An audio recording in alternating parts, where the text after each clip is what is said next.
Sir Sainath medical college में से CM का ऐलान किया गया है। सीएम ने ऐलान किया है कॉलेज में बेडों की संख्या बढ़ाने का ऐलान किया है। कॉलेज में 100 बेड का नशा मुक्ति केंद्र बनाया जाएगा। डबवाली के नशा मुक्ति केंद्रों में बेडों की संख्या जो है वो बढ़ाई जाएगी। डबवाली में जो डबवाली नशा मुक्ति केंद्र है वहाँ बेडों की संख्या 30 की जाएगी। एलनाबाद सरकारी अस्पताल के पास बनेगा नया नशा मुक्ति केंद्र। तो सफाई कर्मचारियों के वेतन में भी 2100 रुपये बढ़ोतरी का ऐलान किया है। संकल्प पत्र में जो हमने कहा है वो पूरा किएंगे। सीएम नायब सिंह सैनी ने ये कहा, विकास कार्यों के लिए सिरसा को 31 लाख देने का ऐलान किया गया। तो सीएम सैनी ने सिरसा में ऐलान किया, जो नशा मुक्ति केंद्र है नया उसको बनाने का ऐलान किया है। 100 बेडों का नया नशा मुक्ति केंद्र बनेगा। इसके साथ ही उन्होंने सर साईनाथ मेडिकल कॉलेज में बेडों की संख्या को बढ़ाने का भी ऐलान किया। इसके साथ ही सफाई कर्मचारी जो रहेंगे उनके वेतन में भी 2100 रुपये की बढ़ोतरी का ऐलान किया गया है।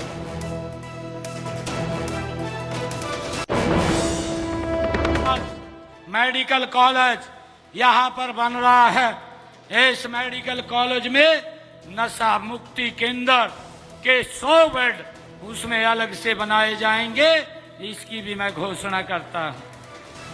डबवाली के अंदर नशा मुक्ति केंद्र के 10 बेड हैं, उनको बढ़ा करके 30 बेड किए जाएंगे, इसकी भी मैं घोषणा करता हूँ। एलनाबाद के सरकारी अस्पताल के पास 20 बेड का एक नया नशा मुक्ति केंद्र स्थापित किया जाएगा, इसकी भी मैं घोषणा करता हूँ।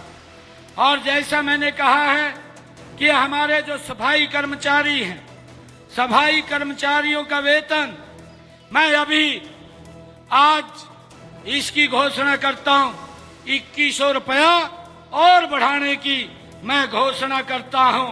और जैसा मैंने कहा है कि हमने संकल्प पत्र में कहा है कि संकल्प पत्र के अंदर जो ये हमारा 2025-26 तक भाइयों हम इस 5 वर्ष के अंदर 25-26 हजार उनका वेतन करने का काम चरणबद्ध तरीके से हमारी सरकार करेगी।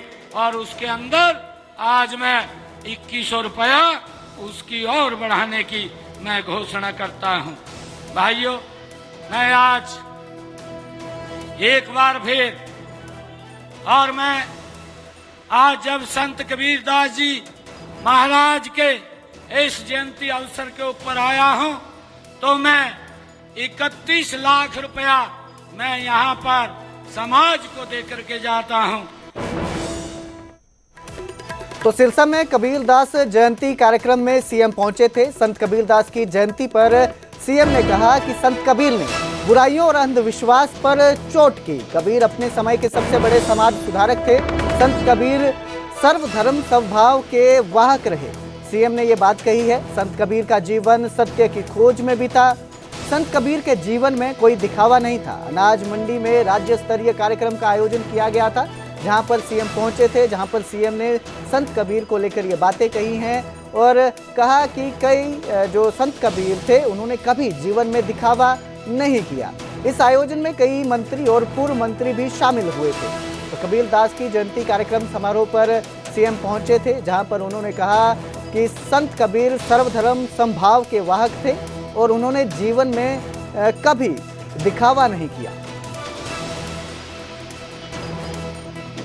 मित्रों, संत कबीर भारतीय संस्कृति की सर्वधर्म समभाव और वसुदेव कुटुंबकम परंपरा के ये संवाहक रहे हैं और इतिहास के अनमोल रत्न थे। उनका जन्म 1455 में ऐसे समय में हुआ जब हमारा समाज अंधविश्वास, जात पात और रूढ़िवादी परंपराओं में ये जकड़ा हुआ था। हम सब जानते हैं ऐसे सामाजिक अंधकार में उनका अवतरण ज्ञान के आलोक की तरह हुआ है, ये हम सब जानते हैं। उन्होंने बड़ी निडरता के साथ इन सब बुराइयों पर कड़ी चोट की है। तो हरियाणा में जिला अध्यक्ष बनाने की कवायद को लेकर जब से राहुल गांधी का चंडीगढ़ दौरा हुआ, तब से इस बात के प्रबल संकेत मिलने लगे हैं कि अब हरियाणा में हुड्डा की चौधराहट नहीं चलेगी। राहुल की टीम बड़े नेताओं की चौधराहट को खत्म करने का प्लान बना रही है। संगठन सृजन को लेकर भिवानी पहुंचे एआईसीसी सचिव मनोज चौहान ने कहा कि राहुल ने जिला अध्यक्ष चुनने के लिए 30 जून डेडलाइन दी है। जिला अध्यक्षों के चयन में भूपेंद्र हुड्डा की चलने पर उन्होंने 2 टूक कहा कि इसमें किसी एक की नहीं चलेगी, बल्कि इसमें हर छोटे बड़े नेता और कार्यकर्ता से सलाह ली जाएगी। राहुल गांधी जी ने कहा है कि जाइए आप लोग और हमारे बूथ तक के कार्यकर्ता से मिलिए 1 to 1 और उसकी राय क्या है, जिला अध्यक्ष वो किसको चाहता है।